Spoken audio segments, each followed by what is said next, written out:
आज आप सभी का बड़ा सौभाग्य कि आज हम सबके मध्य पूज्य गुरुदेव भगवान जो स्वयं चलते फिरते संत तो भगवान ही हैं, चलते फिरते भगवान हैं ये, और चलती फिरती लाइब्रेरी हैं गुरुजी,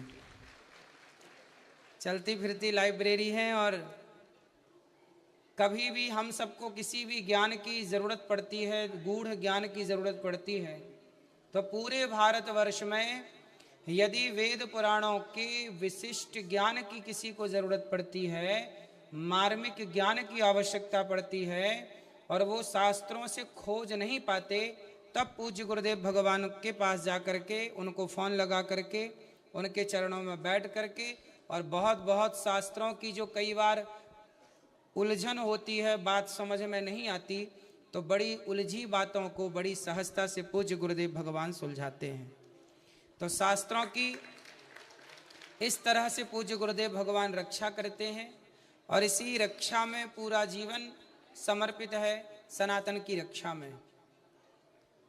इस देश का गौरव है, हम सबका बड़ा गौरव है, हम सबका बड़ा सौभाग्य है कि हम सबकी आंखों के सामने आज ऐसे दिव्य विभूति हैं, और हम सब ऐसे दिव्य महापुरुषों का दर्शन अपनी आंखों से कर पा रहे हैं। अब आप सभी लोग शांति से बैठिएगा और प्रेम से इस क्षण का आनंद लीजिएगा, लाभ लीजिएगा, क्योंकि संतों का इस तरह दर्शन सहज में नहीं होता। बड़े भाग्य से संतों का दर्शन होता है। गोस्वामी जी कहते हैं ना, संत समागम हरि कथा दुर्लभ तुलसी दोए, स्वतदारा और लक्ष्मी पापी के भी होए। तो संतों का दर्शन और भगवान की कथा, संतों का दर्शन होगा तो ही भगवान की कथा संभव है। ऐसे दिव्य संतों का आज यहाँ पर आगमन हुआ, और सभी संतों का ये दास अनिरुद्ध बहुत बहुत स्वागत करता है। अब मैं पूज्य महाराज जी से निवेदन करता हूँ, मंचस्थ जो हमारे तपस्वी जन हैं उनका माल्यार्पण से स्वागत करेंगे महाराज जी। सबसे पहले जगत गुरुदेव भगवान का माल्यार्पण से स्वागत। हम सभी करताड़न से स्वागत करेंगे।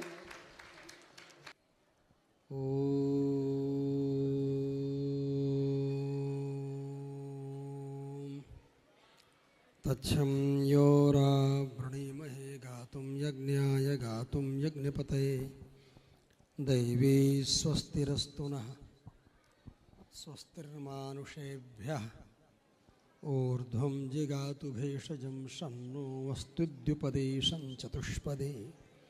ओम शांति शांति शांति। श्रीलक्ष्मीरमणं पराङ्कुशमुनिं श्रीभाष्यकारं गुरुं श्रीकाञ्चीप्रतिवादिभीकरगुरुं श्रीस्वाम्यनन्तं वरम्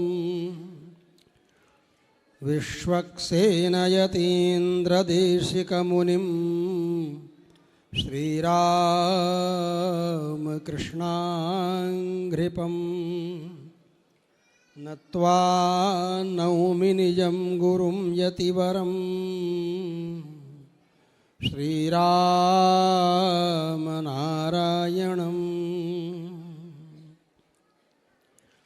अशेषं सुव्रीणाम् अमृतमिव वाणी विलसितं शठारातेर्योऽसौ घन इव ववर्षक्षितितले तदद्यापि क्षोणीं सुरभयति संजीवयति मां सनाथो मेनाथो गुणगण सनाथो विजयता परब्रह्मैवाज्ञं भ्रमयति परिणतं संसरति परोपाध्यालीढं विवशमशुभस्यास्पदमिति विवशमशुभस्यास्पदमपि श्रुतिन्यायापेतं जगति विततं मोहनमिदं तमोयेनापास्तं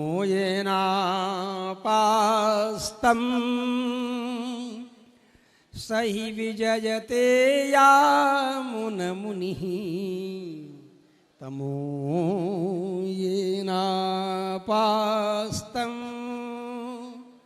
स हि विजयते यामुनमुनिः।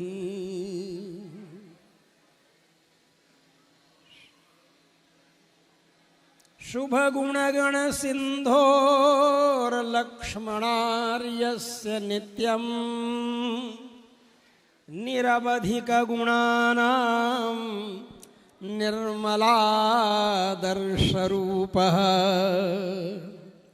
श्रुतिवचनसदर्थस्थापको योगसिद्धो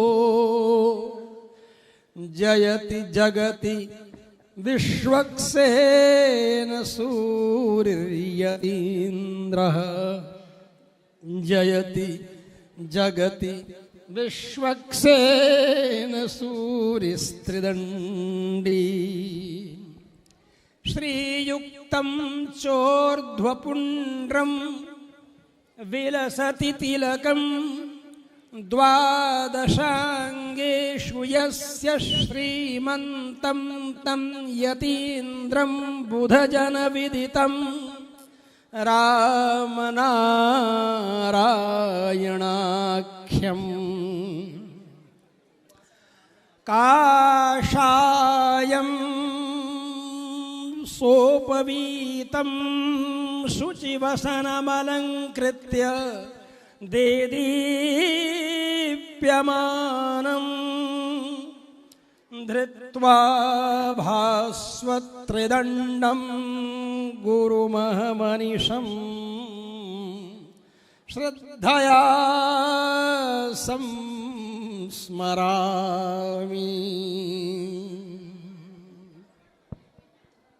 शिवमाचार्यवर्योऽयम् अनिरुद्धसुतः पुमान् वारं वारं दक्षभागेऽस्माकम् आयाति यत्नतः मञ्चस्थान् धर्मशीलांश्च धर्माचार्यान् धृतव्रतान् पंडितांश्चैव छात्रांश्च संबोध्यात्र ब्रवीम्यहम्। मान्याः वदान्याः सुरभारतीय सुरभितान्तःकरणाः सम्मुखस्थाः गीर्वाणवाग्वल्ल्यललितालवालकल्पाः प्रेष्ठाश्छात्राः संस्कृतभाषणेन सर्वे बोद्धुं प्रभवन्ति प्रभविष्यन्ति वा न वेति संशयः भवितुमर्हति। अथापि संस्कृतं लोकसंस्कृतं लोकमपि संस्कर्तुं शक्नोति यद् वचस्तत् संस्कृतम्। अतएव या वाक् सा का वाक् दैवी वाक् संस्कृतं नाम दैवी वाक् इति शास्त्रमप्यस्ति। अतएव प्रप्रथमं संस्कृतेनैव प्रारभ्यते। तुलसीदासेनापि गोस्वामिना श्रीमद्रामचरितमानसाख्यं स्वीयं दिव्यं ग्रंथरत्नम्। अतएव संस्कृते संस्कृतिर्गेया संस्कृते सकला कला संस्कृते सकलं ज्ञान संस्कृते किन्न विद्यते सर्वं संस्कृते विद्यते इति कृत्वा संस्कृत भाषया प्रारंभणीयम् अस्माभिः स्वकीयं वक्तव्यमिति मत्वा अस्माभिः विचारितं यथा अस्माकं परमप्रेष्ठेन श्रीमता देवनायकाचार्येण यथा च अस्मत्परमप्रेष्ठेन अत्रत्येन श्रीमताचार्येण व्याकरण पाठकेन राहुल नामाख्येन राहुल नाम्ना निम्बार्क संप्रदाय संस्थेन राहुलेन मन्ने प्रथमं संस्कृतेनैव प्रारम्भ किं नाम टीकाराम शास्त्री टीकाराम पाण्डेयवर्याः मन्ने तैव सन्ति अतएव टीकाराम पाण्डेयवर्याः तैव सभायाः अस्याः प्रारम्भणमकुर्वन् स्वीयया संस्कृतगिरा विचारितमस्माभिः यत् संस्कृतेनैव प्रारम्भणीयमस्माभिरप्यत्र इति कृत्वा मंच पर हमारे सभी लोग जितने विराजमान हैं इन सब लोगों का हृदय से अभिनंदन करते हुए श्री अनिरुद्धाचार्य जी जिनके द्वारा प्रारंभ की गई सेवा कभी किसी भी विघ्न के आ जाने पर निरुद्ध न हो, इसलिए इनका नाम अनिरुद्ध है। यही भगवान के चरणों में हम प्रार्थना करते हैं कि जो सेवा प्रारंभ हुई है, चाहे भोग की, राग की, स्वर की, अध्ययन की, लोगों के सहयोग की, यह कभी भी बीच में निरुद्ध न हो, अनिरुद्ध रहे। इसलिए इनका नाम अन्वर्थनामा होता रहे, यही हम भगवान से प्रार्थना करते हैं। हम सभी लोग यहाँ बैठे हैं किस विषय पर विचार करने के लिए? सेवा ही परमो धर्मः। सेवा जिसके विषय में हमारे परम प्रेष्ठ हमारे अग्रज पूज्य श्री गोपाल कृष्ण द्विवेदी जी के आयुष्मान पुंडरीकाक्षाचार्य वेदांती जी ने बताया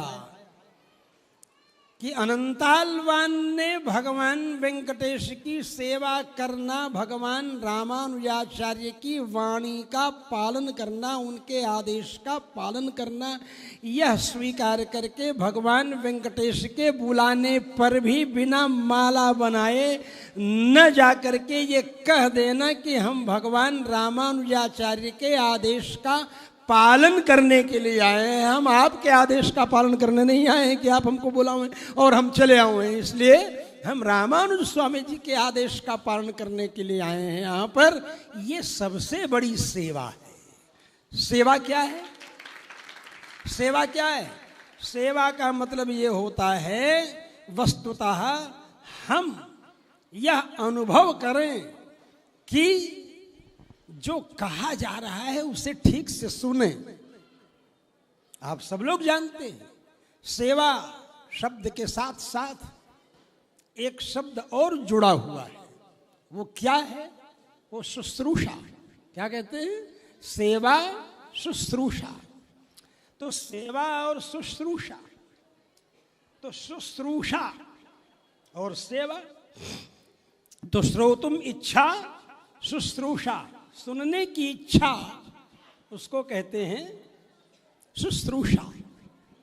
और किसी भी प्रकार से उनकी बात को हम सुनेंगे तभी ना हम उनकी सेवा करेंगे। सेवा शुश्रूषा, हमने बच्चे से कहा भैया एक गिलास पानी ले आओ, और बच्चे ने सुना ही नहीं, तो सुनने की इच्छा निरंतर बनी रहे कि क्या कह रहे हैं हमारे वरिष्ठ आचार्य, उसका हम पालन करें। प्रायः बुढ़ापे में लोग कम सुनते हैं, और बुढ़ों का एक मलाल ये भी है, हमारी बात तो जाने दीजिए, वेद व्यास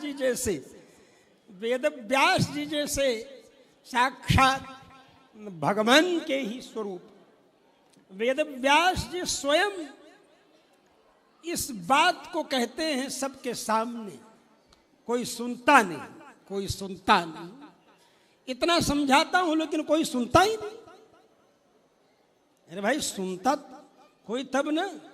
और जबकि भगवान वेद कहते हैं सबसे पहले श्रोतव्यो मंतव्यो निदिध्यासितव्यः, पहले सुनना ही चाहिए, श्रोतव्य, फिर मंतव्य, मंतव्य नाम अवबोधितव्य, मतलब मनु अवबोधने धातु है। तो इसलिए हम सुने भी और उसको समझे भी, इसलिए उसके बाद बारंबार उसका ध्यान करते हुए अभ्यास करें, तब निदिध्यासितव्य। तो शुश्रूषा मतलब सुनने की इच्छा रखना, और अपने से जो वयोवृद्ध हैं उनकी बात तो जरूर सुनना।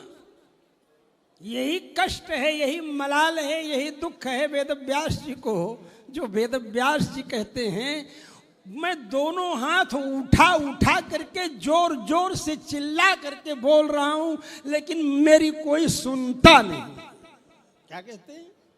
ऊर्ध्वबाहुर्विरौमेष नहीं कश्चित क्षणोति मां।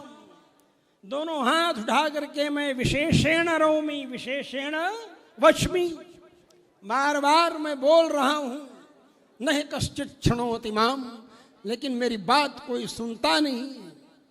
वो क्या बात है वेदव्यास जी की? वो वेदव्यास जी की बात है धर्मादर्थश्च कामश्च। धर्म से ही अर्थ की भी पूर्ति और काम की भी पूर्ति होती है। सकथम नेह सेव्यते, और वही धर्म लोगों के द्वारा सेवन नहीं किया जा रहा है। फिर सेवा आ गई बात यहां, सकथम नेह सेव्यते, सेव्यते नाम सेवया भाव्यते। क्यों नहीं उसको सेवा के द्वारा, क्यों नहीं धर्म का सेवन करते हैं लोग? जब धर्म का हम सेवन करेंगे तो धर्म क्या है? धर्म वह है जो हमको, हमारी परंपरा को, हमारी संस्कृति को, हमारी सभ्यता को धारण करे, वह धर्म है। धर्म वह है जो धारण करता है। जल का शीतलत्व जल को धारण करने वाला है। स्नेहत्व, शीतल तो और भी चीजें हो जाएंगी, लेकिन चूर्णादि पिंडी भाव हेतुर्गुण स्नेह जलमात्र वृत्ति। यद्यपि तेल को स्नेह के नाम से लोग कहते हैं, लेकिन वह तेल यदि जला दिया जाए तो जल तत्व जल जाएगा, समाप्त हो जाएगा। तेल की गंध रह जाएगी, केवल जल समाप्त होने के बाद केवल जलने की गंध रहेगी वो भी। इसलिए शुश्रूषा सेवा के साथ जुड़ा हुआ है। रामानुज स्वामी जी ने कहा कि तुम जाकर के पुष्प की सेवा भगवान वेंकटेश की करो। यह आदेश, इसका पालन करने के लिए, इस आदेश का पालन करने के लिए रामानुज स्वामी जी की बात को सुनना है, उसका पालन करना है, इसलिए आए। तो सेवा और शुश्रूषा ये दोनों परस्पर मिले हुए शब्द हैं, जैसे बात और चीत, सच और मुच। मालूम है ना, ये तो आप सब लोग जानते हैं। सच मुच, बातचीत है, खैर खुशी, शक सुबह, इन शब्दों का प्रयोग लोग करते हैं। तो शक सुबह, खैर खुशी, बातचीत, ये सब परस्पर एक अर्थ का प्रतिपादन करने वाले हैं। इसलिए सेवा और शुश्रूषा। तो कौन सा धर्म है? धर्म कौन है? तो धारणा धर्म मित्याहु धर्मो धारयते प्रजाः धर्म एव हतो हन्ति धर्मो रक्षते रक्षितः। इसलिए सूक्ति के रूप में धर्मो रक्षते रक्षितः सबको याद है, लेकिन इसके पहले के जो 3 चरण हैं उनका भी महत्व है। जल का धर्म है स्नेह, श्वेतत्व, शीतलत्व, वर्ण शुक्लो रस स्पर्शो, जले मधुर, जले मधुर, तो जल में मधुर और शीतल, शीतल, मधुर और शीतल। तो इसलिए वर्ण शुक्ल रस स्पर्श और स्नेहस्तत्र द्रवत्वम च सांसिद्धिक मुदाहृतम, ये निसिद्धांत न्याय सिद्धांत मुक्तावलीकार कहते हैं इस बात को। तो जल का धर्म क्या है? जल का धर्म है किसी भी चूर्ण को मिलाने के बाद उसको पिंड बना देना, ये जल का धर्म है। आप चाहें कि तेल से हम पिंड बना दें सान करके, या घी से पिंड बना दें सान करके, तो वो बिखर जाएगा। जल के द्वारा ही सानने पर आटा पिंड बन पाएगा, अन्यथा नहीं बनेगा। इसलिए धर्म वह है जो असाधारण धर्म है। असाधारण धर्मो लक्षणम, लक्षण वही है, वही धर्म है, गुण धर्म हम किसी चीज का सोचते हैं। तो धर्म कौन है? साक्षात भगवान नारायण धर्म। सेवा ही परम धर्म। वह भगवान नारायण अवतार लेकर के सर्वभूत हिते रता के रूप में सबकी सेवा करते हुए धर्म का वास्तविक पालन करते हैं। इसलिए भगवान का नाम ही धर्म। धर्मो धर्म विदुत्तम, विष्णु सहस्त्र नाम का पाठ करते हुए हम सब लोग पाठ करते हैं। भगवान का नाम धर्म भी है और धर्म वेत्ताओं में उत्तम भगवान। धर्म वित्सु उत्तम, धर्म वेदुत्तम, धर्म वेत्ताओं, धर्म साक्षात भगवान है, धर्म है। और वो भगवान किन किन रूपों में रहते हैं?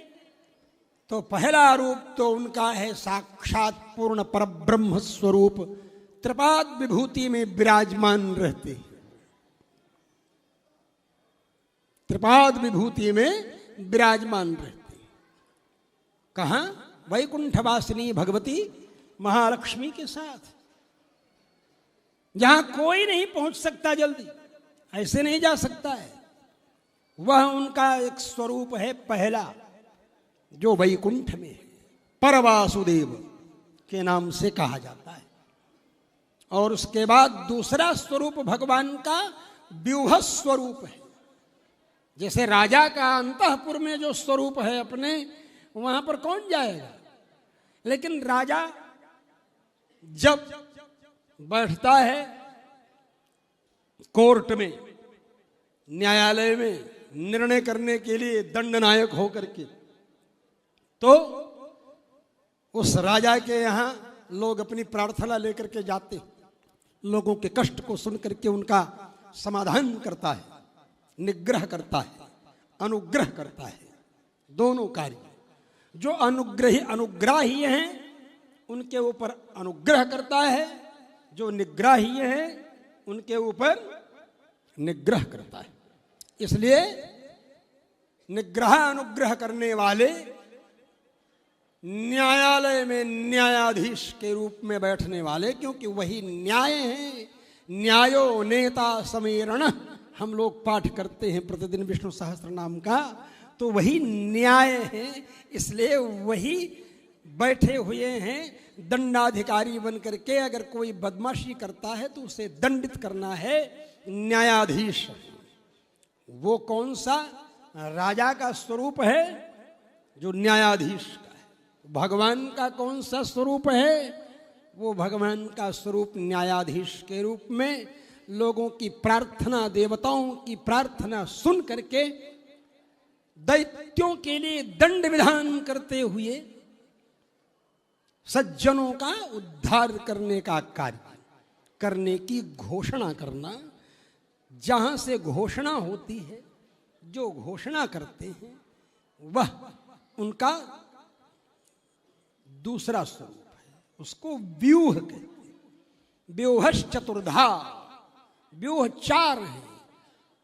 कौन कौन से हैं? वासुदेव, संकर्षण, प्रद्युम्न, अनिरुद्ध। तो इस तरह जो क्षीर सागर है, एक तो त्रिपाद विभूति, और त्रिपाद विभूति में केवल एक लोक नहीं है। त्रिपाद विभूतेर लोकास्तु असंख्याता प्रकीर्तिता। श्री पद्म पुराण में वेदव्यास जी महाराज कहते हैं त्रिपाद विभूति के लोक असंख्यात हैं, जिनकी कोई संख्या नहीं है। इतने लोक हैं जितने भगवान के अवतार हो चुके हैं। असंख्य अवतार भगवान के हो चुके हैं, इसीलिए अवतारा ह्यसंख्येया, चाहे अवतारा असंख्येया। तो असंख्य अवतार हैं, इसलिए उन अवतारों के भगवान के लोक हैं। इसीलिए त्रिपाद विभूतेर लोकास्तु असंख्याता प्रकीर्तिता। यही भाव रहा होगा जहां तक मेरा विचार है। अब ये मेरी दिमागी खुराफात भी आप समझ सकते हैं, लेकिन मेरे दिमाग में अभी यह आ रहा है कि अवतारा असंख्येया, भगवान के असंख्य जब अवतार हैं तो उनका लोक भी। इसलिए मैं ये नहीं कहता हूं कि इसको आप मान ही लीजिए, यही पारमार्थिक सत्य है, मैं यह भी नहीं कहता हूं। लेकिन इतना जरूर कहता हूं कि वेदव्यास जी लिख रहे हैं पद्म पुराण में त्रिपाद विभूतेर लोकास्तु असंख्याता प्रकीर्तिता। तो वह भाव मन में असंख्य अवतारों के, असंख्य लोकों की परिकल्पना करने के लिए जो वास्तविक बात है, जो कि परिकल्पना ही नहीं, त्रिपाद विभूतेर लोकास्तु असंख्याता प्रकीर्तिता के रूप में प्रमाणित भी। इसलिए और तीसरा स्वरूप राजा का होता है जब दिग्विजय करता है, विरोधी राजाओं का दमन करता है, शत्रुओं का दमन करता है। जो विरोधी राजा है वह तीसरा रूप राजा का। तो भगवान का तीसरा रूप क्या है? विभवावतार। विभवो नाम रामकृष्णाद्यवतारा। श्री राम जी के रूप में, श्री कृष्ण जी के रूप में, श्री वामन जी के रूप में, श्री नृसिंह जी के रूप में जो अवतार होते हैं वो विभव अवतार बताए गए हैं शास्त्रों में। अर्थपंचक में लोकाचार्य स्वामी जी अनुग्रह करते हुए कहते हैं विभवो नाम रामकृष्णाद्यवतारा, लिखते। इसलिए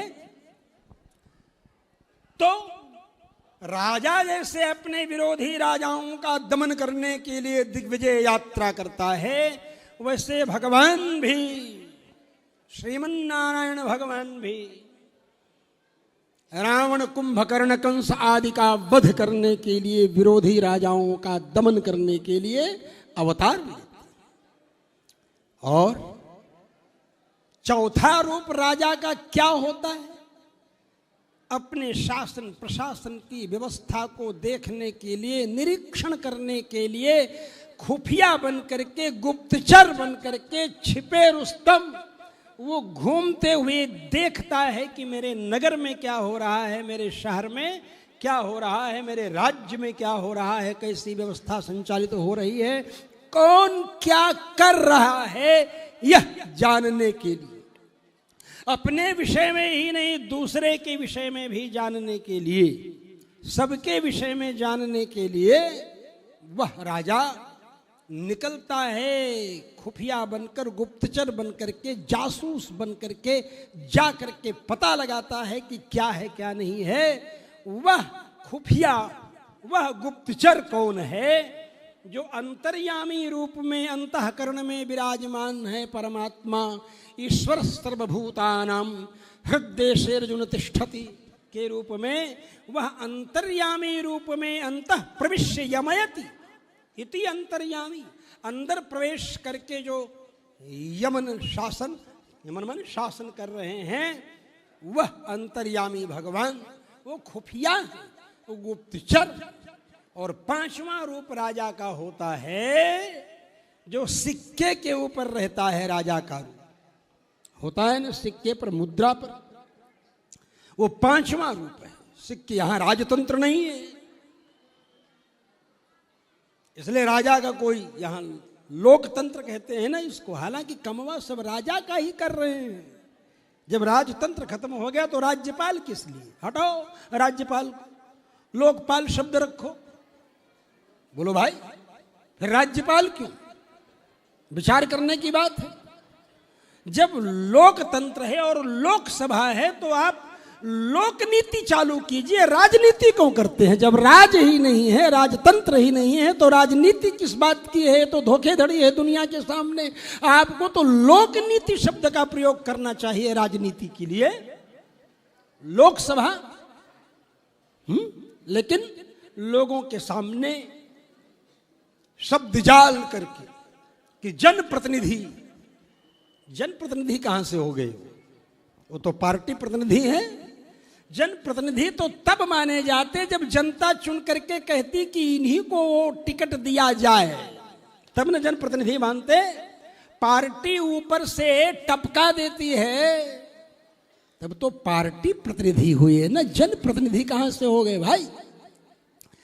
हमारे राम जी जो हैं वो लोकतंत्र के वास्तविक उदाहरण हैं।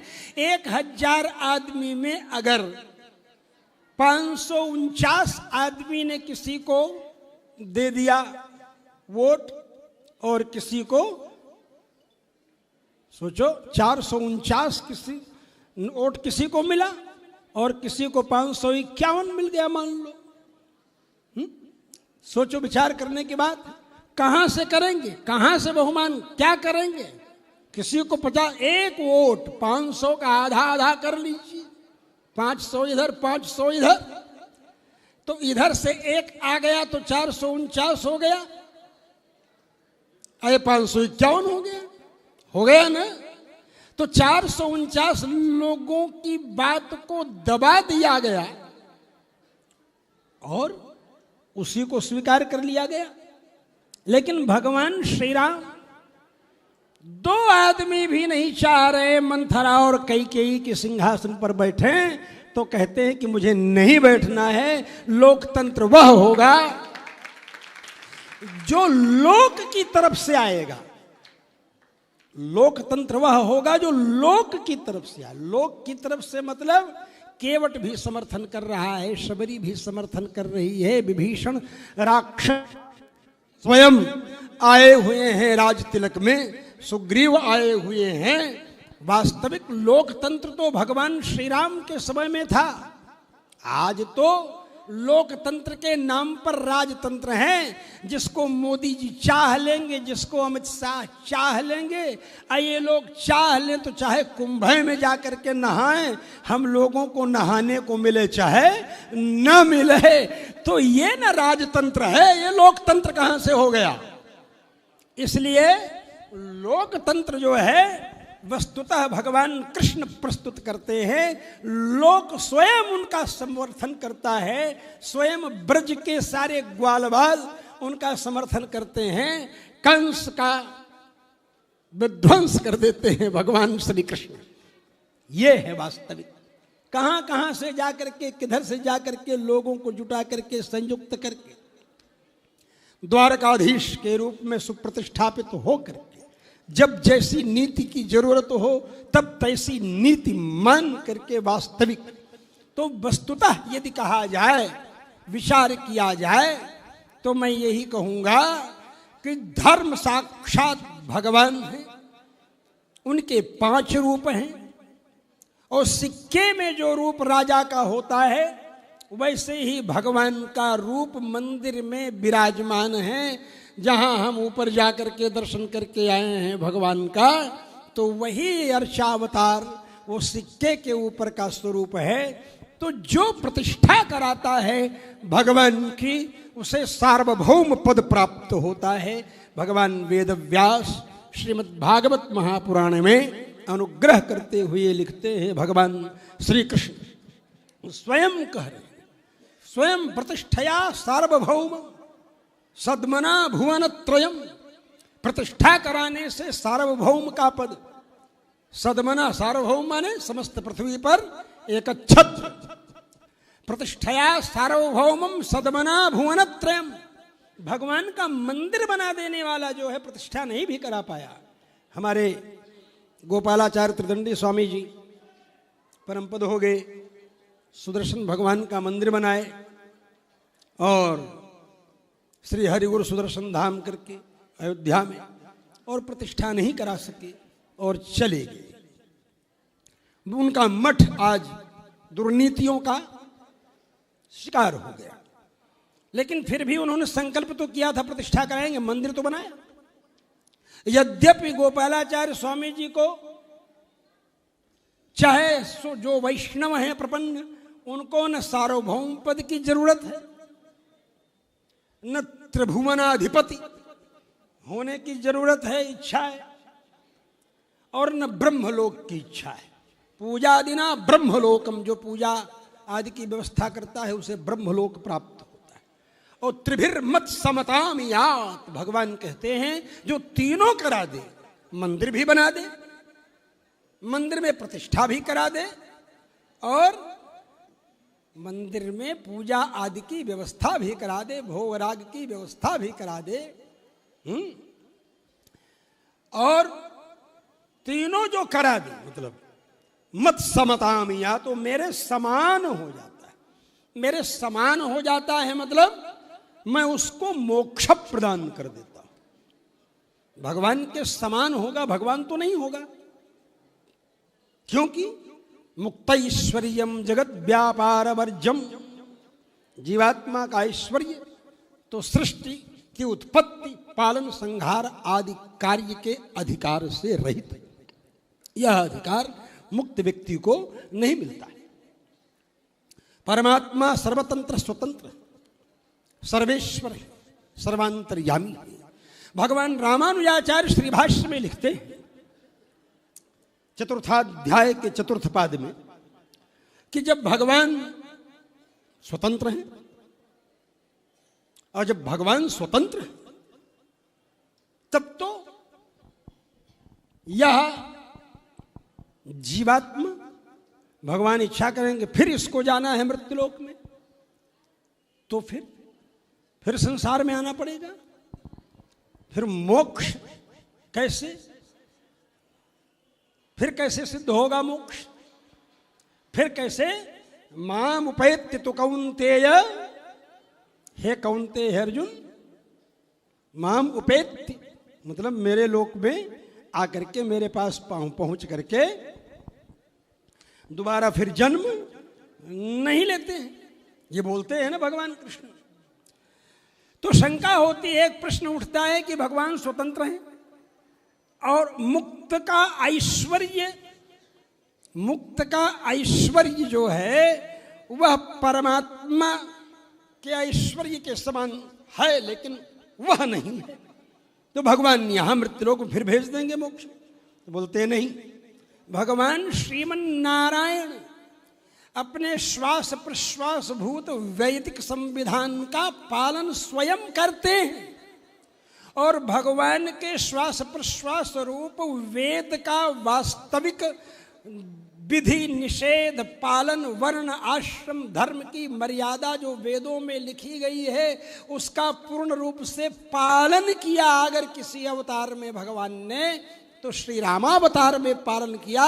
इसीलिए श्री रामावतार में राम जी का चरित्र सुनने से भगवान का भी बल बढ़ता है कि देखो मैं 24 कैरेट का सिद्धांतवादी, वैदिक सिद्धांतवादी रामावतार में सिद्ध हो रहा हूं। श्री रामावतार में मैंने वैदिक विधान का समग्रता पूर्वक पालन किया है, इसलिए बलम विष्णु प्रवर्धताम के रूप में वाल्मीकि रामायण में कहते हैं, एवं एतत् पुरावृत्तम आख्यानम भद्रमस्तु वः प्रव्याहर्त विस्रब्धम बलम विष्णु प्रवर्धताम। भगवान विष्णु का बल बढ़ता है। तो भगवान विष्णु कमजोर हैं क्या? अरे भगवान विष्णु ही श्री राम है, भगवान विष्णु ही श्री राम, भगवान विष्णु ही श्री कृष्ण है, तो भगवान विष्णु का बल कम है क्या? जो बलम विष्णु प्रवर्धता मतलब भगवान जब सुनते हैं, देखते हैं, अपना चरित्र अपने कानों से सुनते हैं श्री रामावतार का, तो भगवान सोचते हैं कि वैदिक विधान के अनुसार वर्णाश्रम धर्मेति कर्तव्यता का पूर्ण पालन करना हमारा स्वरूप यह है, और प्रसन्न हो जाते हैं कि वास्तविक दृष्टिकोण से मैंने वैदिक संविधान को पूरा प्रैक्टिकल करके श्री रामावतार में दिखाया, इसलिए ऐसा कहा है। बलम विष्णु प्रवृद्धताम, इसलिए ऐसा कहा गया होगा। ये मैं कल्पना करता हूं, ये मैं सोचता हूं अपने मन से कि यही कारण रहा होगा। तो यह एक सौभाग्य का विषय है कि भगवान का अर्चावतार जो हुआ है 11 फरवरी को, 11 फरवरी 12 10 को, तो 10 फरवरी को, और 10 फरवरी को हुआ। और भगवान के अनंत अवतारों में जो 24 अवतार प्रधान हैं, उसमें 10 अवतार 24 में भी प्रधान है, और उन 10 में 4 प्रधान हैं, और 4 में 2 प्रधान हैं, श्री राम जी और श्री कृष्ण जी। श्री राम जी दिन में आए, श्री कृष्ण जी रात में आए। दिन और रात मिला दो तो जैसे 24 अवतार हो जाता है, ऐसे राम जी कृष्ण जी का स्मरण कर लो तो 24 अवतारों का स्मरण हो जाता है। समझ रहे हैं ना? इसलिए 24 अक्षर गायत्री मंत्र के हैं, और 24 अक्षर जो गायत्री मंत्र के हैं उनका प्रतिपाद्य भगवान विष्णु स्वरूप ही है। सवितुर्वरेण्यम वर्णीयम भर्गस्तेजः भगवान भगवतो नारायणस्य तेजः। सूर्य नारायण इसीलिए दुनिया कहती है सूर्य नारायण, सूर्य नारायण ध्येयः सदा सवितृमंडल मध्यवर्ती नारायण सरसजासन सन्निविष्टः केयूरवान मकर कुंडलवान किरीटी हारी हिरण्मयोपुरधृत शंख चक्र, ये शास्त्र कहता है। इसलिए हम ये अनुभव करते हैं कि भगवान इसमें गदगद हुए, और जब प्रतिष्ठा हुई तो प्रतिष्ठा कराने के कारण भगवान की प्रतिष्ठा के प्रधान यजमान तो यही होंगे ना, संकल्प आप ही ने लिया ना। तो जो प्रतिष्ठा कराता है भगवान की, वो प्रतिष्ठा जिस विग्रह का हुआ है उसका बाप हो जाता है, उसका पिता हो जाता है। इसलिए आप भी वसुदेव जी के रूप में, नंद बाबा के रूप में आप स्वयं भगवान कृष्ण की भी प्रतिष्ठा कराएं, भगवान राम जी की भी प्रतिष्ठा कराएं, दशरथ जी की भी, सबकी प्रतिष्ठा कराएं, लक्ष्मी नारायण जी की भी प्रतिष्ठा आपने कराई है। तो इसलिए अनुभव करने, धर्म प्रजापति भी आप हो गए, नारायण के पिता, और लक्ष्मी जी के पिता समुद्र भी हो गए, जहाँ सदा सर्वदा भगवान रत्नाकर में निवास करने वाले हैं। तो इसलिए जय हो प्रभु, वाह क्या बात। तो यह स्वरूप जब मैं अनुभव करता हूं, चिंतन करता हूं, सोचता हूं, तो यही सोचता हूं कि भाई यह योग संयोग ऐसा अपने से नहीं, ये भगवान की कृपा से, और मेरा परम सौभाग्य है कि मैं यहां पहुंच गया। मैं तो सोचा था कि मैं नहीं पहुंच पाऊंगा, 13, 14, 15 उस दिन जो कार्ड दिखाया था उसमें मैंने 16 और 17 वाला नहीं अनुभव किया था, उसमें 13, 14, 15 संत आगमन ये लिखा था। तो मैं सोचा कि अब तो हम नहीं पहुंच पाएंगे, तो बहाने बना रहे थे कि ये बहाना बनाएंगे अनिरुद्धाचार्य जी से कि आप ऐसा किए इसलिए मैं नहीं आया, आप ऐसा किए। लेकिन जब पता चला हमारे शिष्य शशिकांताचार्य के द्वारा, श्रीकांताचार्य के द्वारा, कि स्वामी जी 16, 17 को संत सम्मेलन है, तो हमने कहा फिर तो मैं इस एपिसोड में कहीं न कहीं फिक्स हो ही जाऊंगा, चलो चलता हूं, अब कोई बहाना बनाने की जरूरत नहीं है, चलो चलता हूं। फिर चला जब वहां से 13 तारीख को, कहां से चला? प्रयाग से। तो आसमान से गिरा, खजूर में अटका, तो तुलसीदास जी महाराज जी के स्थान जहां पर रहकर उन्होंने साधनाएं की, वहां राजापुर पहुंच गया। 13 की रात राजापुर में रहा, 14 की रात चित्रकूट में रहा, कामदगिरी भगवान का प्रसाद प्राप्त किया और तम कामदम गिरिवरम प्रणमामि मूर्धना कहते हुए यहां आ गया, जहां के भगवान श्री कृष्णचंद्र जी ने गोवर्धन धारण किया, उनके यहां आ गया। एक पर्वत को प्रणाम करके दूसरे पर्वत के सन्निधान में आ गया और तीसरे पर्वत के सन्निधान में मुझे पहुंचना है आज, जिसको मणि पर्वत कहते हैं। आप सब लोग जानते होंगे, प्रयाग में चित्रकूट में कामदगिरी, यहां गोवर्धन पर्वत, अयोध्या में मणि पर्वत। तो पर्वत से पर्वत की पर्वतात् पर्वतम प्राप्त, पर्वत से पर्वत को प्राप्त होना है। और वस्तुतः पर्वत कौन है? पर्वत अगर कर दीजिए, ता हलंत कर दीजिए तो पर्वत परः प्रकृष्टः पर ब्रह्म परमात्मा तद्वत् पर्वत, मतलब परमात्मा की तरह जो सर्वदा प्रणम्य है, ऐसे पर्वत। तो हमारे यहाँ जब हेमाद्रि संकल्प करते हैं तो सारे पर्वतों का नाम, महासंकल्प करते हैं पूर्वाचार्य अनुमोदित, उसमें समस्त पर्वतों का, समस्त अरण्यों का, समस्त द्वीपों का, समस्त समुद्रों का स्मरण होता है ना महासंकल्प में। तो संयोग अच्छा है, मैं इसलिए कह रहा हूं, मैं सोचा कि मैं नहीं ये पहुंच पाऊंगा 15 को, तो अब क्या पहुंच पाऊंगा, लेकिन मैं पहुंच गया इसी एपिसोड में। प्रतिष्ठा के बाद भगवान का दर्शन करने के लिए पहुंच गया।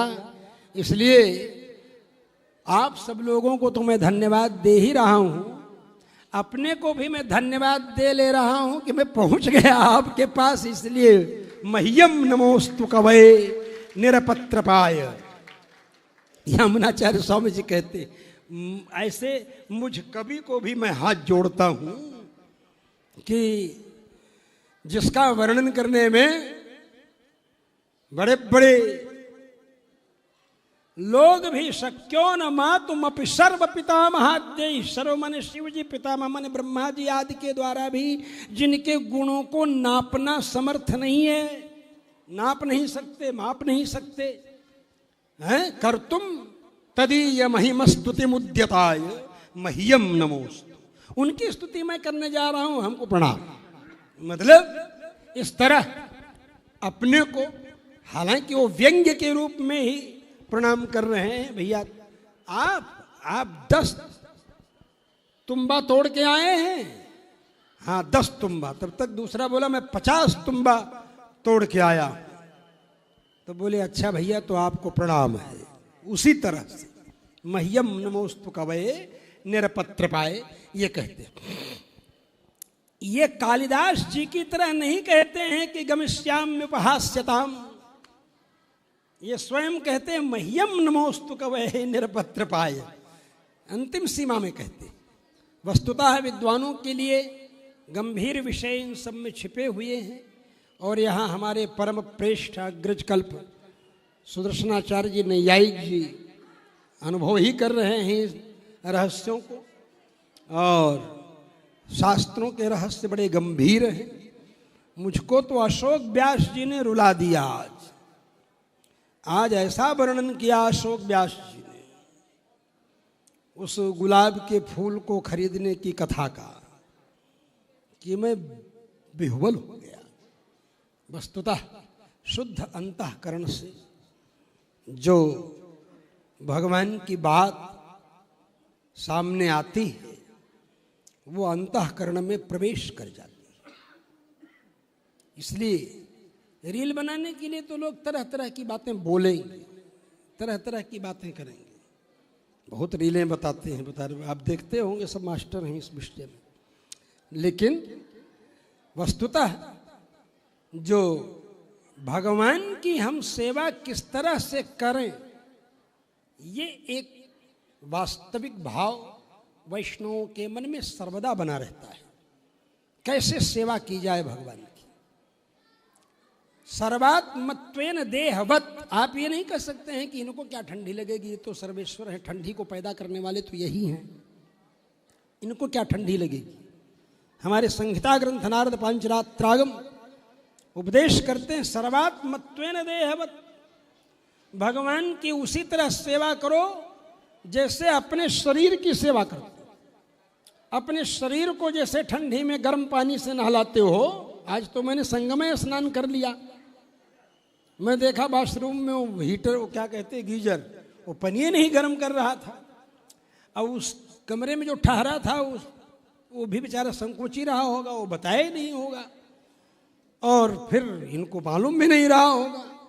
तो मैंने सोचा चलो आज संगम स्नान का अनुसंधान करते हैं, ठंडे जल से स्नान करके। तो अनुभव किया कि संगम स्नान हो रहा है। या तो सर्वात्मत्वेन देहवत। मैं ये बात बता रहा हूं आप लोगों को कि जैसे मुझे गर्म पानी में नहाना अच्छा लगता है ठंडी के दिनों में, वैसे भगवान को भी गर्म जल से स्नान कराना ठंडी में। ये भाव जब हमको भूख लगे तो समझना चाहिए भगवान को भोग लगाना है। भगवान को भी, ठाकुर जी को भी भूख लगी होगी, तो इसलिए ये नहीं कह सकते कि भगवान को क्या भूख लगेगी। तो देहवत मतलब अपने शरीर की तरह जो हमें जरूरत है। इसीलिए हम देखते हैं इन महिलाओं को, ये सेवा शब्द वह स्त्रीलिंग है। सेवा ही परमो धर्म है। उसमें धर्म जो है वो तो पुल्लिंग है, लेकिन सेवा जो है वो स्त्रीलिंग शब्द है। तो सेवा भी शुश्रूषा भी, ये दोनों स्त्रीलिंग शब्द। ये माताएं सेवा करती हैं अपने लड्डू गोपाल की, और वो माताएं जब सेवा करती हैं तो लड्डू गोपाल जी के लिए वो कंटोप बनाती हैं, क्या स्कार्फ बनाती हैं, स्वेटर बनाती हैं, मोजा बनाती हैं, दस्ताना बनाती हैं, ग्लव्स, सॉक्स, स्वेटर सब बनाती हैं। भगवान को पहनाती हैं। लाला को ठंडी लग जाएगी, भगवान को ठंडी लगेगी। तो हम सेवा इस भाव से करते हैं भगवान की। तो भगवान तो बोलेंगे नहीं, बोलेगा कौन? बोलने वाले भगवान कौन है? तो ये जो जनता जनार्दन है, ये बोलने वाले भगवान हैं। इनकी हम सेवा कर रहे हैं, जो हमारे अनिरुद्धाचार्य जी कर रहे। 40-40 हजार लोग आज भोजन कर रहे हैं, और भी 50,000 60,000 में बढ़ जाए, लाख भी हो जाए तो कौन कहता है। और ये निरंतर चलता था। मैं जब कभी उधर से लौट करके आता था छठीकरा की तरफ से, मतलब दिल्ली से आते हुए, तो छठीकरा से की तरफ से आते तो बाईं तरफ आते समय बाईं तरफ एक बहुत बड़ा वो दिखता था बोर्ड, और भोजन और क्या होता रहता है। जो कृष्ण और क्राइस्ट दोनों को एक कहने वाला अरुण चरण डे, क्या नाम था उसका? अरुण चरण डे। अरुण का मतलब ए, चरण का मतलब सी। अरुण चरण डे, एसी भक्ति वेदांत जिसको आप सब लोग कहते हैं, जो इस्कान का संस्थापक था अरुण चरण डे, समझे? जिसने कहा है कि क्राइस्ट और कृष्ण दोनों एक ही हैं। कहां से दोनों एक हो जाएंगे? कहां से दोनों एक हो जाएंगे? इसलिए आप सब लोगों को ये समझना चाहिए, सेवा करें हम, लेकिन विहित शास्त्रीय विधान से हम सेवा करें। सबको माने भोजन बहुत हो रहा है, और यहां प्रतिष्ठा भी हो चुकी है, और प्रतिष्ठा हो चुकी है इसलिए इन भगवान का प्रसाद भोग लगना चाहिए। भगवान शालिग्राम वहां जाएं, बड़े वाले रसोई घर में उत्सव विग्रह जो बने हुए हैं ये वहीं चले जाएं, थाल भोग यहां आ जाए, और ये उत्सव विग्रह वहीं किचन में चले जाएं, वहीं सब में तुलसी पड़ जाए और सबको प्रसाद दिया जाए, तो लोगों की बुद्धि शुद्ध होगी, मन पवित्र होगा, धर्म में मन लगेगा। इसलिए मैं आपको कह रहा हूं, आप सब लोग सावधान रहें, ध्यान से देखें। इस समय बहुत मिलावट चल रही है, धर्माचार्यों के रूप में बड़े बड़े धूर्त आ गए, जिन धूर्तों ने ये चिंतन ही नहीं किया है कि कैसी मूर्ति होनी चाहिए, कैसा स्वरूप होना चाहिए। भगवान के इतने चित्र प्रकाशित हो रहे हैं, सब बिना यज्ञोपवीत के। अधिकांश चित्रों को आप देखेंगे बिना यज्ञोपवीत के आपको वो चित्र दिखाई पड़ेंगे। और भगवान कृष्ण के चित्रों के साथ तो ये बहुत बड़ा छल हो रहा है, इतना बड़ा छल हो रहा है भगवान कृष्ण के चित्रों के साथ कि वो आंख अंग्रेजों स्टाइल में, जो अंग्रेजों की आंख होती है उसी तरह की आंखें जो हैं इस कान के द्वारा प्रचारित किए गए चित्रों में हैं। और उसी तरह की आंखों वाला जितना प्रचार होगा, जो दिखेगा वो बिकेगा।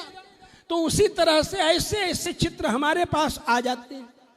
मैं उसको खंडित करता हूं, भाई ये नहीं छपेगा, नोटिस छपने लगती हैं तो इतना। और चित्रों में भगवान के यज्ञोपवीत नहीं रहता है।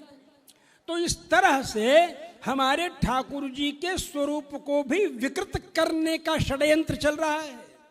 इससे सतत सावधान रहने की आवश्यकता है सभी लोगों को, निरंतर सावधान रहने की आवश्यकता है कि ये विदेशी हमारे ठाकुर जी के स्वरूप को ही विकृत करने के चक्कर में लगे हैं, जो कि Krishna and Christ both are equal कहते हैं। कृष्ण और क्राइस्ट ये दोनों एक ही हैं, इस तरह कहने वाले अरुण चरण डे, इस्कान के संस्थापक। इसलिए मैं कहता हूं कि मैंने पढ़ा है उनकी पुस्तक को, उसमें लिखा है, इसलिए मैं बोल रहा हूं। मैं सुनी हुई बात नहीं बोल रहा हूं, प्रमाण प्रस्तुत कर दूंगा, आपको भेज भी दूंगा यदि आप कहेंगे तो। और नहीं तो ये सारे प्रमाण आपको मिल भी जाएंगे कि कितना बड़ा षड्यंत्र हमारे ठाकुर जी के स्वरूप को भी विरूप करने के चक्कर में चल रहा है।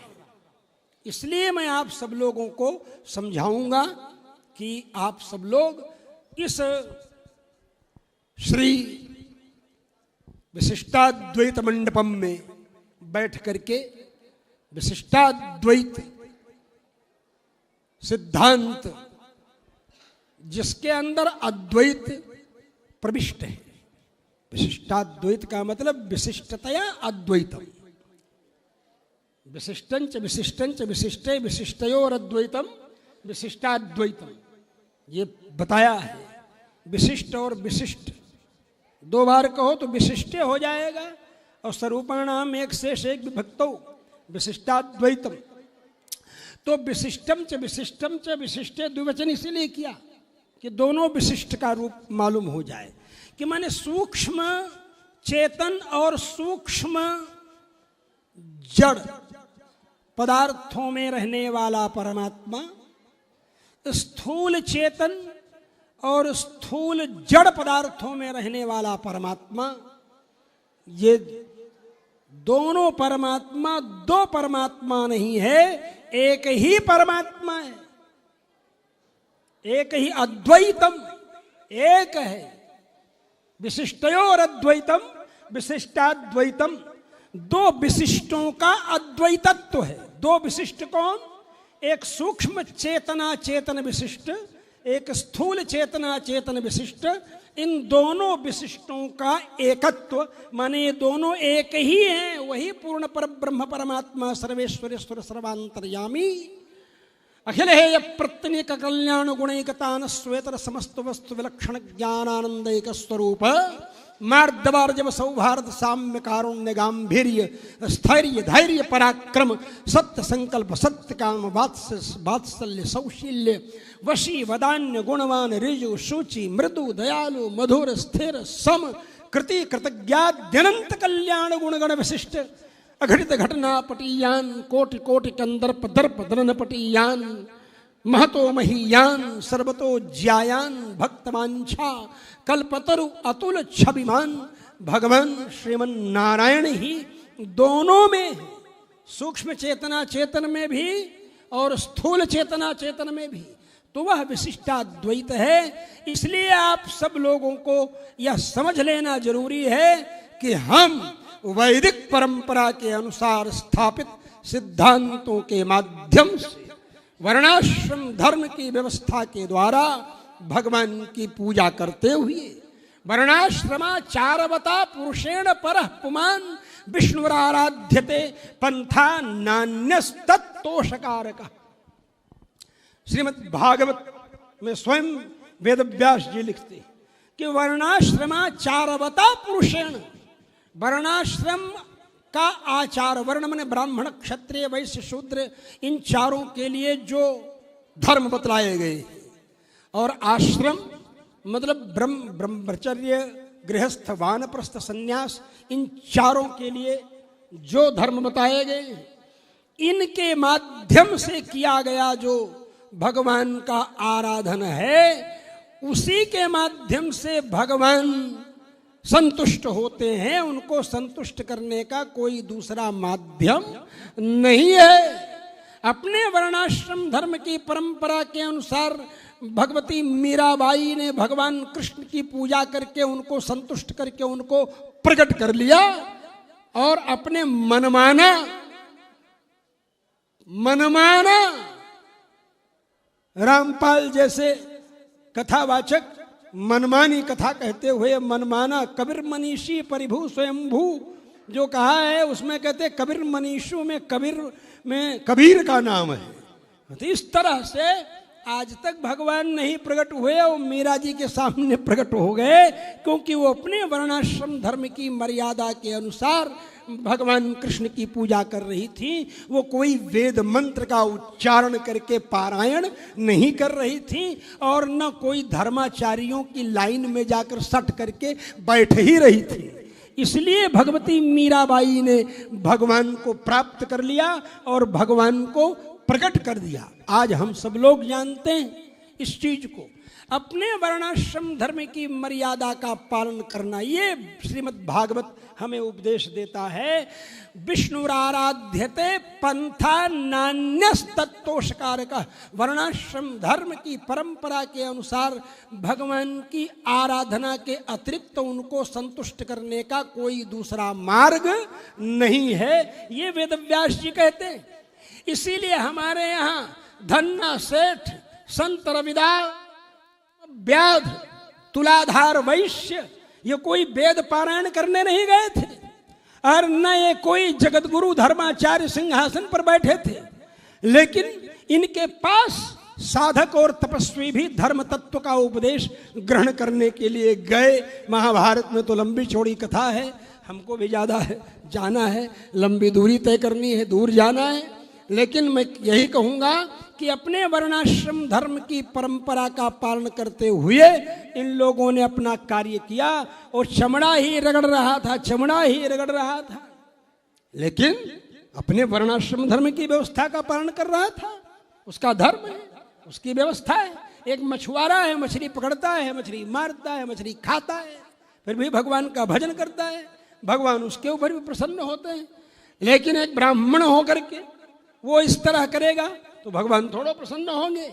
इसलिए वर्णाश्रमाचार का पालन करते हुए हम भगवान की पूजा आराधना करें, सेवा करें, यही सबसे बड़ा धर्म है। कैंकर्य लक्षण विलक्षण मोक्ष भाजो रामानुजो विजयते यति राज राजा।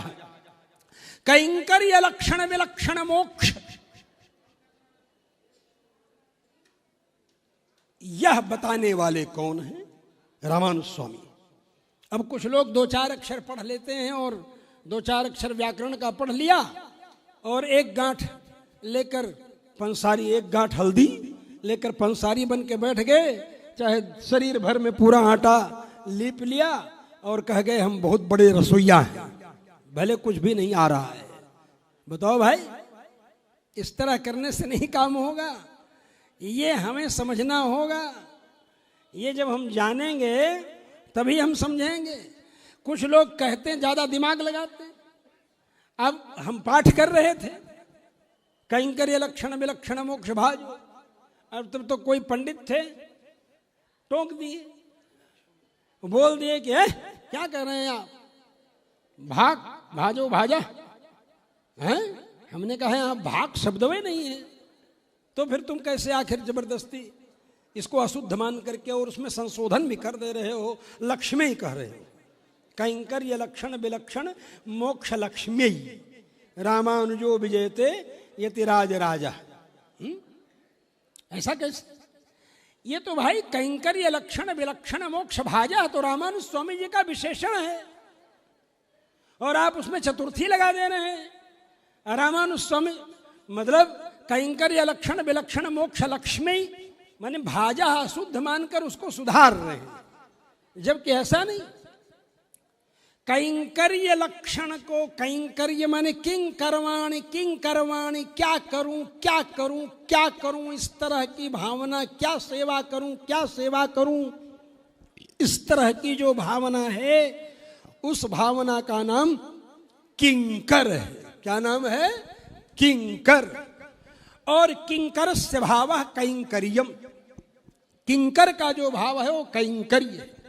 कैंकर्य ही मैं वैकुंठ में भी भगवान का करता रहूं, इस तरह का विलक्षण मोक्ष। ये नहीं कि वैकुंठ में जाकर के हम सिंहासन पर बैठे रहें, नहीं, वैकुंठ में जाकर के अत्र परत्र चापि नित्यम यदीय चरणौ शरणम मदीयम, यहां भी और वहां भी भगवान के चरणों की सेवा करना ही मेरा धर्म है। तद विष्णु परमं पदम सदा पश्यन्तु सूरयः, भगवान वेद कहते हैं। तो तात्पर्य यह है कि कैंकर्य लक्षण विलक्षण मोक्ष की भा मतलब कांति जहां से उत्पन्न हो रही हो, कैंकर्य लक्षण विलक्षण मोक्षस्य भा जायते यस्मात् असौ कैंकर्य लक्षण विलक्षण मोक्ष भाजः एवं भूतो रामानुजः यतिराजराजः विजयते। यह तात्पर्य है। इसलिए कैंकर्य लक्षण विलक्षण मोक्ष भाजो रामानुजो विजयते यतिराजराजः, यह पाठ हो रहा है परंपरा से। अरे हम लोग गुरु जी बेवकूफ थे क्या? वेदांत मार्तंड थे, वेदांत शिरोमणि भी, दोनों परीक्षाएं पास की थी दक्षिण से। वेदांत मार्तंड में, वेदांत शिरोमणि भी स्वामी जी ने उत्तीर्ण किया था मैलकोटा में रहते हुए। और ज्ञान मंडप, विश्व में पूरे समग्र विश्व में ऐसा कोई भी दिव्य देश तीर्थ स्थान नहीं होगा जहां दिव्य देश में रसोइया और पुजारी न्याय सिद्धांत में शास्त्रार्थ करते हो, व्याकरण में शास्त्रार्थ करते हो, श्लोक रचना करने में समर्थ हो। एकमात्र ज्ञान मंडप मेलकोटे में हमारे सेल्लो नारायण स्वामी जी वेद वेदांत का वाक्यार्थ भी करते हैं, उपन्यास भी करते हैं, शास्त्रार्थ भी करते हैं, और भगवान का शकर पुंगल, फुलहेरा, दध्योदन, खीरान बनाते हैं। किसका? संपत कुमार भगवान का, तिरुनारायण भगवान का मेलकोटे में भगवान के सामने मंजीरा बजाकर टुन्न करके नाचने वाला भी न्याय व्याकरण वेदांत का प्रकांड विद्वान होता है। ये ज्ञान मंडप का वैशिष्ट्य है मेलकोटे का। भगवान के सामने टुन्न टुन्न करके बजा देने वाले हमारे अरैयर श्री राम शर्मा आचार्य जी न्याय व्याकरण वेदांत सब में सर्वतंत्र स्वतंत्र अप्रतिहत गति है। और जब भगवान के यहाँ सेवा का समय होता है, वो टोपी पहन करके और मंजीरा लेकर के टुन टुन करके बजा करके और नृत्य करते हैं भगवान के सामने। इसलिए मेलकोटे को ज्ञान मंडप कहा गया है। मेलकोटे को ज्ञान मंडप इसीलिए कहा गया है, ऐसे नहीं कहा गया है मेलकोटे को ज्ञान मंडप। इसीलिए कहा गया है कि वहां के रसोइया, पुजारी, नर्तक तक सब न्याय व्याकरण वेदांत के तत्वों को जानने वाले, गंभीर रहस्य को जानने वाले। कभी आप जाइएगा मेलकोटे तो आप जरूर मिलिएगा अरैयर श्री राम शर्मा आचार्य जी से, सेल्लो नारायण स्वामी जी से, श्री रंगवाद्यार स्वामी जी के, रामप्रिय स्वामी जी हमारे सकल शास्त्र पढ़ाते हैं, रामप्रिय स्वामी जी हमारे परम श्रेष्ठ हैं। तो इसलिए मैं बता रहा हूं कि हमारे इस श्री संप्रदाय का वैभव ऐसा अद्भुत वैभव है हमारे श्री संप्रदाय का, जो हम सब लोगों को कैंकर्य लक्षण रूपी विलक्षण मोक्ष की कांति प्रदान करने वाले भगवान रामानुजाचार्य के माध्यम से, वो रामानुजाचार्य ऐसे हैं जिनकी गरिमा ऐसी है, जिनका गुरुत्व ऐसा है कि भगवान भी लघु बन करके उनकी गोद में आकर संपत कुमार के रूप में बैठ जाते हैं। ऐसा भगवान रामानुजाचार्य के माध्यम से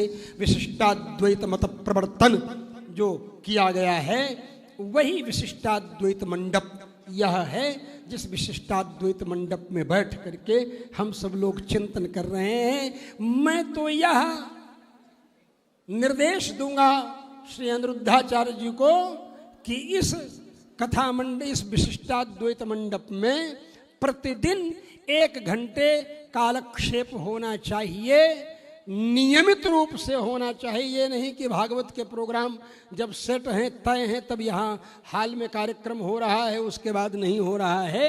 एक नियमित सिद्धांत ऐसा बनाना है कि कालक्षेप यहाँ होना चाहिए। वृंदावन में आपके परिचित सारे विद्वान लोग हैं, सब लोगों को जोड़िए। कोई 10-10 दिन भी अगर करेंगे तो भी अपने आप 35 आदमी रहेंगे, 36 आदमी, तो भी 360 दिन बीत जाएगा। और ऐसे लोग ही हैं। वृंदावन तो विद्वानों की भूमि है। यहाँ तो घर घर में वक्ता है, घर घर में व्यास है। गोपिन के द्वार द्वार हूँ पे हरिद्वार, यहाँ तो द्वार द्वार पर हरिद्वार है। कहाँ तक कहेंगे? मतलब पग पग पर जहाँ प्रयाग है, केली कुंज में करोड़ों करोड़ों काशियाँ हैं, जमुना जी में जगन्नाथ और रेणुका में रामेश्वर है, और तरतर पर अमित अयोध्या निवासी है। फिर आपके पास किस चीज की कमी है? यहाँ तो सब विद्वान लोग हैं। इसलिए मैं ये कहूँगा कि इसका वास्तविक स्वरूप से उपयोग होगा कि नित्य कालक्षेप होना चाहिए। आज हमने उसे प्रारंभ कर दिया है, कल तो संत सम्मेलन में थोक भाव में होगा ही, कल भी है ना, 17 को भी, और उसके बाद धीरे धीरे चलता रहे। यही मेरी प्रार्थना है। नियमित रूप से कालक्षेप होना चाहिए। बोलिए श्री लक्ष्मी नारायण भगवान की, श्री राघवेंद्र सरकार की, श्री यादवेंद्र सरकार की, श्री भाष्यकार रामानुज स्वामी जी महाराज की। जय जय सीताराम, जय जय श्री भाष्यकार, जय जय श्री राधे श्याम। ओम शांति शांति शांति।